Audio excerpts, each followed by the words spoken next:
What's going on, guys? It's your boy Andy Matrix, and I'm back with another shorter video. Not a short, but a shorter video. All right, so Japan is getting tired of foreigners. Japan is getting tired of foreigners. It seems as though they were in their comfort zone during the pandemic. In 2020, during the pandemic, where the entire world was locked down, and Japan was one of the countries that they took really long. They took the longest to open up the world for travel. And one of the reasons was because they were kind of glad for the lockdown because they were getting tired of the rude foreigners that they had to deal with. The Japanese are very, they're shy people, they're good people, they tend to be more introverted. And the Japanese, they don't like rudeness. They don't like arrogant idiots like Americans. I don't know how else to say it, but that's how it is. So I'm here at the South China Morning Post, right? So you guys remember Johnny Somali? Johnny Somali got arrested in Japan multiple times, and he recently got arrested in Israel. He was one of the idiots traveling around the world, and he was harassing the Japanese. We also know about the other idiots that were like taking the Japanese rail train for free. So here the Japan Times says railway operator investigates free riding foreign YouTubers, right? You guys remember that? And but now the Japanese government, they're gonna really start just banning certain foreigners from certain areas. And one of the things that pissed me off the most, that I thought was absolutely disrespectful, was foreigners harassing the geishas and touching their really expensive dresses and what do you call it? The geisha kimonos. They're expensive kimonos, yeah. So here at the Guardian it says Kyoto bans tourists from parts of geisha district amid reports of bad behavior. So I remember this because when I went to Japan, I went to Tokyo, Osaka, and Kyoto, right? And in Kyoto, I was hoping to see some geishas, but that didn't happen. It's not that easy to get to go to a geisha event. You kind of have to. It's one of those things that it's like by invite. You have to be invited to these events, right? Keep that in mind. You have to be invited to these geisha performances. Right, and no, it's not adults. There's no dirty stuff going in there. It's just a performance, right? And the geishas, they traditionally they're from Kyoto, and they walk around Kyoto in their gorgeous kimonos with their beautiful hair and their white makeup. And ever since tourism started booming in Japan, there has been some foreigners that have been doing some very rude things to the geishas.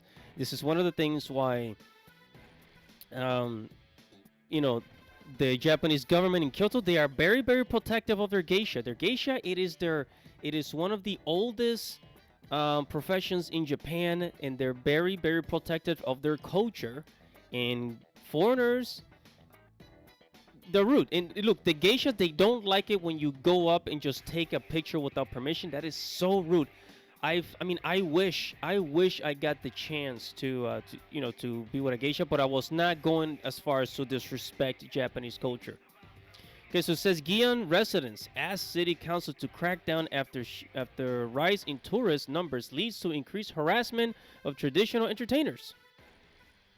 Right, said visitors to the geisha district of Gion, one of the Kyoto's most popular sightseeing spots, will be banned from entering its picturesque alleyways as authorities in Japan attempt to tackle a dramatic rise in tourism. Since residents of Japan's ancient capital have struggled to reconcile the financial boost from a return to pre-pandemic visitor numbers with overcrowding and incidents of bad behavior among tourists. It's Gion, where Geiko and Michael, by the way, the Geiko and Michael, these are like geishas in training, right? Traditional entertainers can be spotted on their way to the evening tea house appointments. Is regularly targeted by smartphone-wielding visitors, some of whom ignore signs requesting that they keep their distance or refrain from touching the women's expensive kimonos. There have also been complaints about people trespassing on private property. Yeah, I mean, I don't know what is it about people, and also one of the reasons I think this is happening is because Japan has recently allowed in certain refugees. So, anyways, another problem that's happening in Japan. This is also in Kyoto. Is this is also in what the hell is it? Yeah, this is also in Kyoto where um, people have been littering. Foreigners have been littering, just trashing the place. And you know the Japanese are very, very, very clean people. So here's a video.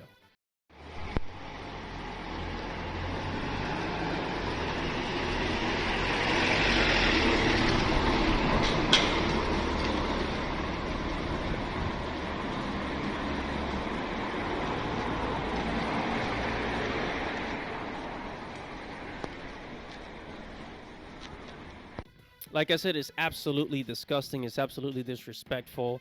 Japan is a very, very clean place. The Japanese do not like to throw trash around, and they are very clean people. And this is just sad, man. This is just so sad. Um, and look, when I went to Japan, I've never seen. I don't remember seeing trash on the street.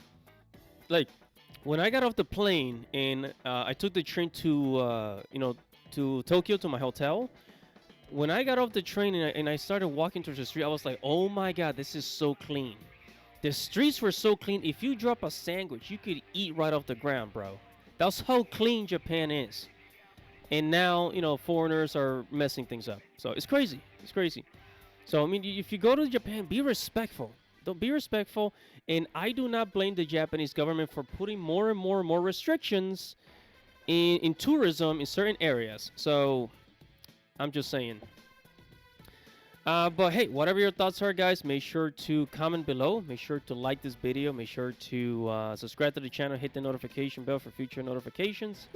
I'm going to be making more of these types of videos. Shorter form videos about Japan, anime, manga, video games, geek culture. And I'll see you in the next video. Godspeed, baby. Peace out.